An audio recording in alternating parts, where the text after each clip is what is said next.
ஒரு உண்மையை சொல்லட்டுமா, இப்பவுமே நமக்கு ஒரு குட்டி வால் இருக்கு. நம்ம எல்லாருக்கும் இருக்கிற அந்த சின்ன வால் எலும்பு, அதோட உண்மை என்ன, இப்ப அது ஏன் மறைஞ்சுக்கிட்டே இருக்கு, இது எல்லாத்தையுமே நம்ம டீடைல்டா பார்க்கலாம். வீடியோ செம்ம இன்ட்ரெஸ்டிங்கா இருக்கும், ஸ்கிப் பண்ணாம ஃபுல்லா பாருங்க. ஹியூமன் எவாலுவேஷன் பத்தின இன்ஃபர்மேஷன்ஸ் உங்களுக்கு பிடிக்கும் அப்படின்னா இந்த வீடியோக்கு ஒரு லைக் பண்ணிட்டு நம்ம சேனலை மறக்காம சப்ஸ்கிரைப் பண்ணிக்கோங்க. முதல்ல நமக்கு இருக்கிற அந்த வால் எலும்பை பத்தி தெரிஞ்சுக்கலாம். நம்ம உட்கார்ற இடத்துக்கு அடியில முதுகுத்தண்டோட கடைசியில ஒரு சின்ன முக்கோண வடிவுல ஒரு எலும்பு இருக்கும். இவ்வளவு நாள் நீங்க சரியா கவனிச்சிருக்க மாட்டீங்க.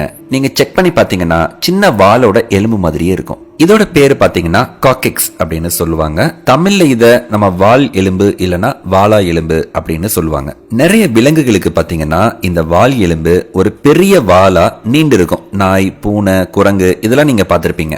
அதுங்களுக்கு இந்த வால் ரொம்பவே முக்கியம். சமநிலைப்படுத்த, ஒருத்தரோட ஒருத்தர் பேசிக்க, பாதுகாப்புக்கு, இப்படி நிறைய விஷயங்களுக்கு அந்த வால் பயன்படுது. ஆனா நமக்கு ஏன் அந்த வால் தேவைப்படாம சுருங்கி போயிருச்சு அப்படின்னா, விஞ்ஞானிகள் இத வேஸ்டேஜியல் ஸ்ட்ரக்சர் அப்படின்னு சொல்றாங்க. அதாவது தெளிவா சொல்லணும்னா, பரிணாம வளர்ச்சியில முன்னாடி இருந்த ஒரு உறுப்பு இப்ப நமக்கு தேவையில்லாம சுருங்கி போய் மிச்சம் இருக்கிற ஒரு பகுதி அப்படின்னு அர்த்தமா.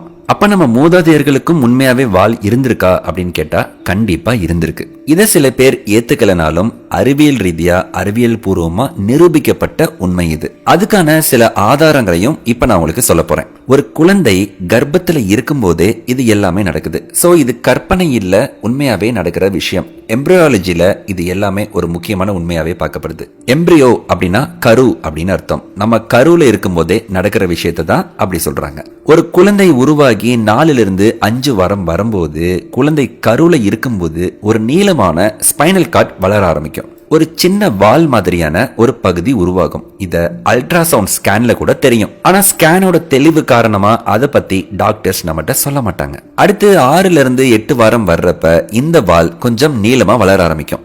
ஆனா இதுல எலும்பு இருக்காது. வெறும் மென்மையான திசுக்களும் நரம்புகளும் மட்டும்தான் இருக்கும். அடுத்து 8-9 வாரம் வரும்போது இந்த நேரத்துல அந்த வால் தானாவே சுருங்க ஆரம்பிக்கும். இந்த செயலுக்கு அப்போப்டாசிஸ் அப்படின்னு பேரு.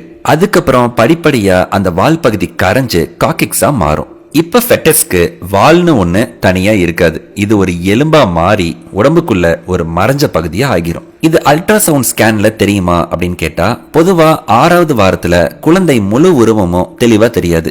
7வது 8வது வாரத்துல தான் ஃபெட்டஸோட உருவம் தெரியும். ஆனா அத டாக்டர்ஸ் வால்னு சொல்ல மாட்டாங்க. இது கருவா இருக்கும் போதுதான் நல்லா தெரியும். அதுவே ஃபெட்டஸா மாறும்போது அந்த வால் காணாம போயிடும். குழந்தை, சிசு, ஃபெட்டஸ் இதெல்லாம் ஒண்ணுதான். சோ ஃபெட்டஸ்னா என்ன அப்படின்னு நீங்க கன்ஃபியூஸ் ஆயிக்க வேண்டாம். மனித இனம் எப்படி பரிணாம வளர்ச்சி அடைஞ்சது அப்படிங்கிறதுக்கு இது ஒரு நேரடியான ஆதாரம்னே சொல்லலாம். பொதுவா நிறைய பேர் பாத்தீங்கன்னா மனிதன் குரங்குல இருந்து வரல அப்படின்னு சொல்லுவாங்க.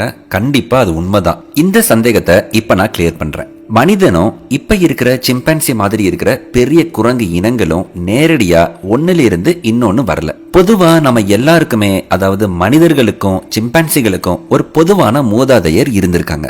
அது ஒரு தனிப்பட்ட விலங்கு இனமா அப்படின்னு கேட்டா அப்படி கிடையாது. இது ஒரு ஊர்வன, அதாவது ரெப்டைல்ஸ் சொல்லுவாங்கல்ல, அதுங்களுக்கும் பாலூட்டிகள் மேமல்ஸ் சொல்லுவாங்கல்ல, அவங்களுக்கு இடையிலையும் இருந்த ஒரு பரிணாம பாலமா இந்த இனம் இருந்திருக்கு. அறிவியல் இத ஹோமினினி அப்படின்னு சொல்லுது. கிட்டத்தட்ட 60-70 லட்சம் வருஷங்களுக்கு முன்னாடி ஆப்பிரிக்கா காடுகள்ல இந்த பொதுவான மூதாதையர் வாழ்ந்திருக்கலாம்னு சொல்றாங்க. அந்த மூதாதையருக்கு வால் இருந்திருக்கு. அதனாலதான் எல்லாருமே குரங்குல இருந்து மனிதன் வந்த மாதிரி இமேஜ் கிரியேட் பண்ணி போடுறாங்க. ஆனா அது குரங்கான்னு கேட்டா அது குரங்கு கிடையாது, மனிதர்களோட மூதாதையர்கள் தான். நீங்க ஒரு வால் இருக்கிற விலங்கை இமேஜின் பண்ணி பாருங்க. அப்ப என்ன நடந்துச்சுன்னா, அந்த பொதுவான மூதாதையர்கள்ல இருந்து மனுஷனும் இப்ப இருக்கிற குரங்கு இனங்களும் தனித்தனியா பரிணாம வளர்ச்சி அடைஞ்சாங்க.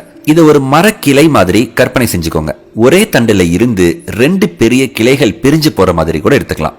இப்ப இந்த குரங்கு இனங்களோட பரிணாமம் எப்படி இருந்துச்சு அப்படின்னு சொல்றேன். அந்த பொதுவான மூதாதையர்ல இருந்து ஒரு கிளை பிரிஞ்சதுதான் இப்ப நம்ம பாக்குற சிம்பான்சி, கொரில்லா, ஓரகட்டான் இந்த மாதிரியான குரங்கு இனங்கள். இந்த கிளைகள்ல வந்த விலங்குகள் மரம் ஏறுறது, 4 கால்ல நடக்கிறது, கைகள்ல தொங்கி மரத்துக்கு மரம் தாவறதுன்னு காடுகள்ல வாழ்றதுக்கு ஏத்த மாதிரி மாறிக்கிட்டே வந்தாங்க. இந்த விலங்குகளுக்கு வால் எப்படி இருந்துச்சு, ஏன் மறைஞ்சிச்சு அப்படிங்கறத சொல்றேன். முதல்ல வால் இதுங்களுக்கும் பெருசா தான் இருந்திருக்கு. ஆனா இந்த பெரிய குரங்கு இனங்கள்ல மரம் ஏறும் போதும் மரக்கிளையில தொங்கி போறப்பையும் சமநிலைப்படுத்துறதுக்கும் வால் தேவைப்படல. ஏன்னா அவங்களோட கைகள், கால்கள், உடம்பு அமைப்பு இது எல்லாமே அந்த விலங்கோட சமநிலைய நல்லாவே பாத்துக்குச்சு. உதாரணத்துக்கு ஒரு சிம்பான்சி ஒரு கிளையில இருந்து இன்னொரு கிளைக்கு தாண்டி போறப்ப அதுக்கு வால் தேவைப்படல. அதோட பலம், அதோட பிடிப்பு, அதோட தசை இது எல்லாமே போதுமானதா இருந்துச்சு.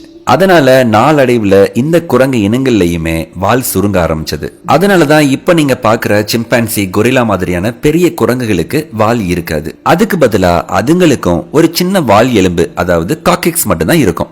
இதுதான் நம்ம பொதுவான மூதாதையர்கிட்ட இருந்து வந்த அதே வால் எலும்போட மிச்சம். இப்போ ஒரு மரத்தோட ஒரு கிளையான சிம்பான்சி பத்தி பார்த்தோம். இப்ப இன்னொரு கிளைக்கு வருவோம். இந்த கிளை தான் மனுஷனோட மூதாதையர்களை குறிக்குது. இந்த கிளையில வந்த விலங்குகள் பொதுவா காடுகளை விட்டு வெளியே வந்து திறந்த புல்வெளிகள்ல வாழ ஆரம்பிச்சாங்க. இங்கதான் ஒரு முக்கியமான மாற்றம் நடக்குது. இவங்க தான் சஹெலான்த்ரோபஸ். இவங்க சுமார் 70 லட்சம் வருஷங்களுக்கு முன்னாடி வாழ்ந்திருக்காங்க. 2001 ஆப்பிரிக்க கண்டத்துல இருக்க சாட் அப்படிங்கிற நாட்டோட வடக்குல உள்ள ஜூராப் அப்படிங்கிற பாலைவனத்துல இவங்களோட மண்டையோடுகளை கண்டுபிடிச்சாங்க. அதுக்கப்புறம் தான் மனித இனத்தின் மிக மிக ஆரம்ப கால மூதாதையர்களை ஒருத்தர்னு விஞ்ஞானிகள் சொன்னாங்க. இவங்க 2 கால்ல நடந்தாங்களா அப்படின்னு கேட்டா அதுக்கான ஆராய்ச்சி முடிவுகள் இதுவரையும் தெரியல. ஏன்னா ஆரம்ப கால மனிதர்கள் 2 கால்ல நடந்திருப்பாங்க அப்படிங்கிறது மிகப்பெரிய சந்தேகத்துல ஒண்ணுதான். அதே மாதிரி இவங்களுக்கும் சின்னதா வால் இருந்திருக்கலாம் அப்படிங்கறதும் ஒரு கருத்தா இருக்கு. அடுத்து ஓரோரின். சுமார் 60 லட்சம் வருஷங்களுக்கு முன்னாடி இவங்க வாழ்ந்திருக்காங்க. 2000 கென்யாவில கிடைச்ச கால் எலும்புகள் மூலமா இவங்க 2 கால்ல நடந்திருக்கலாம்னு சில ஆதாரங்கள் கிடைச்சிருக்கு.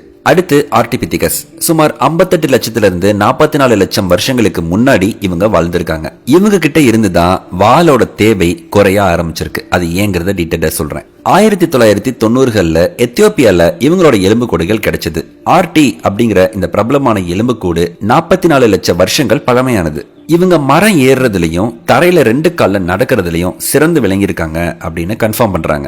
இவங்களுக்கு வால் இருந்திருக்காதுனோ இல்லனா ரொம்ப சுருங்கி போயிருந்திருக்கும்னு சொல்றாங்க. இங்க இருந்துதான் வாலோட தேவை சுத்தமா குறைய ஆரம்பிச்சிருக்கு. ஏன்னா மனிதர்கள் எப்போ 2 கால்ல நடக்க ஆரம்பிச்சாங்களோ அப்பவே வாலோட தேவை குறைய ஆரம்பிச்சிச்சு. அப்படி தேவை இல்லாம போறப்போ அந்த உறுப்பு கொஞ்சம் கொஞ்சமா நம்ம உடம்புல சுருங்கி மறைய ஆரம்பிச்சிடும். இதைத்தான் விஞ்ஞானிகள் வேஸ்டியல் ஸ்ட்ரக்சர் அப்படின்னு சொல்லுவாங்க.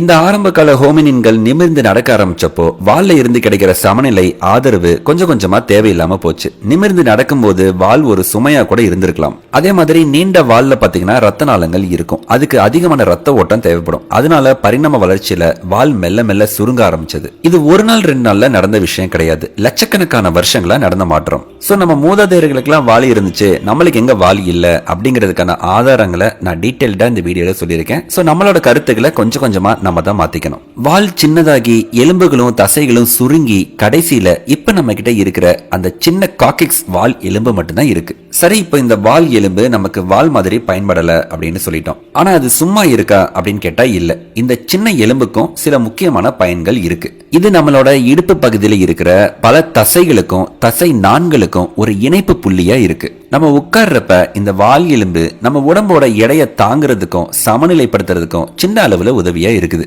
அதுக்கப்புறம் பாத்தீங்கன்னா இடுப்பு தலை தசைகள், பெல்விக் ஃப்ளோர் மசில்ஸ் அப்படின்னு சொல்லுவாங்க. அது எல்லாமே இங்கதான் இணையுது. இந்த தசைகள் பாத்தீங்கன்னா நம்ம உடலோட உள் உறுப்புகளுக்கு ஆதரவு தர்றதுல ரொம்ப ரொம்ப முக்கியமான பங்கு வகிக்குதான். இந்த மாதிரி பரிணாமத்தோட ஆதாரங்கள்ல இன்னும் சில விஷயங்களும் சொல்லலாம். சொல்ல போனா வால் எலும்பான காக்கெக்ஸ் மாதிரி நம்ம உடம்புல இன்னும் நிறைய வேஸ்டேஜல் ஸ்ட்ரக்சர்ஸ் இருக்கு. அதாவது ஒரு காலத்துல நம்ம முன்னோர்களுக்கு பயனுள்ளதா இருந்து இப்ப நமக்கு பெருசா பயன்படாத உறுப்புகள் அப்படின்னு சொல்லலாம். உதாரணத்துக்கு நம்ம காதை அசைக்கிற தசை, ஞானப்பல் அதாவது விஸ்டம் டீத் அப்படின்னு சொல்லுவாங்க அது, அப்புறம் குடல்வால் அப்பெண்டிக்ஸ் அப்படின்னு சொல்லுவாங்கல்ல, இது எல்லாமே இதுக்கு சிறந்த உதாரணம் அப்படின்னே சொல்லலாம். இந்த உறுப்புகள் எல்லாமே பரிணாம வளர்ச்சிக்கு ஒரு மிகப்பெரிய ஆதாரமா இருந்திருக்கு. நம்ம உடம்பு லட்சக்கணக்கான வருஷங்களா எப்படி மாறிட்டே வந்திருக்கு அப்படிங்கறத நமக்கு தெளிவா காட்டுது. பொதுவா ஒரு உயிரினம் அதோட சுற்றுப்புறத்துக்கு ஏத்த மாதிரி தன்னை எப்படி மாத்திக்குது அப்படிங்கிறதுக்கு இந்த வால் எலும்பே ஒரு சிறந்த உதாரணமா எடுத்துக்கலாம். இந்த வால் இல்லாதனாலதான் மனுஷங்க நிமிர்ந்து நின்னு புதுசா யோசிக்க ஆரம்பிச்சாங்கன்னு சில ஆய்வுகள்லயும் சொல்றாங்க.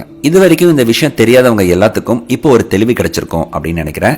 அகைன் ஒரே ஒரு விஷயம் சொல்றேன், மனுஷங்களும் நவீன குரங்கு இனங்களும் பொதுவான ஒரு மூதாதையர்ல இருந்து தான் வந்தாங்களே தவிர குரங்குல இருந்து நேரடியா வரல. சோ இமேஜஸ் பார்த்துட்டு அது குரங்கு அப்படின்னு நீங்க நினைச்சுக்க வேண்டாம். இந்த வால் எலும்பு பத்தி உங்களுக்கு வேற ஏதாச்சும் டவுட் இருந்தா அறிவியல் ரீதியா வேணும்னாலும் அதை என்கிட்ட மறக்காம கேளுங்க, கமெண்ட் பண்ணுங்க. அதுக்கான எக்ஸ்பிளனேஷன் நான் கொடுக்குறேன். ஆஸ்ட்ரலோபித்திகஸ்ல இருந்து ஹோமோசெப்பியன்ஸ், அதாவது இன்னைக்கு வாழ்ற நவீன மனிதர்கள் வரைக்கும் மொத்தம் எனக்கு தெரிஞ்சே ஒரு 30 இருந்து 33 வகையான மனித இனங்கள் வாழ்ந்திருக்காங்க. ஸோ அவங்கள பத்தி எதுனாலும் எந்த இன்ஃபர்மேஷன் வேணுனாலும் கேளுங்க, கண்டிப்பா அதுக்கு ஒரு வீடியோ போடுறேன். அப்புறம் முக்கியமான விஷயம், இந்த இன்ஃபர்மேஷன்ஸ்லாம் நான் சொன்னதெல்லாம் உண்மையா, இது எங்க இருந்து எடுத்தேன் அப்படிங்கிற லிங்கையும் நான் டிஸ்கிரிப்ஷன்ல ஆட் பண்றேன். நீங்க அதையும் செக் பண்ணி பார்த்துக்கோங்க. அண்ட் இந்த வீடியோ பிடிச்சிருந்தா லைக் பண்ணிக்கோங்க, கமெண்ட் பண்ணிக்கோங்க. நம்ம சேனலை மறக்காம சப்ஸ்கிரைப் பண்ணிக்கோங்க. நன்றி.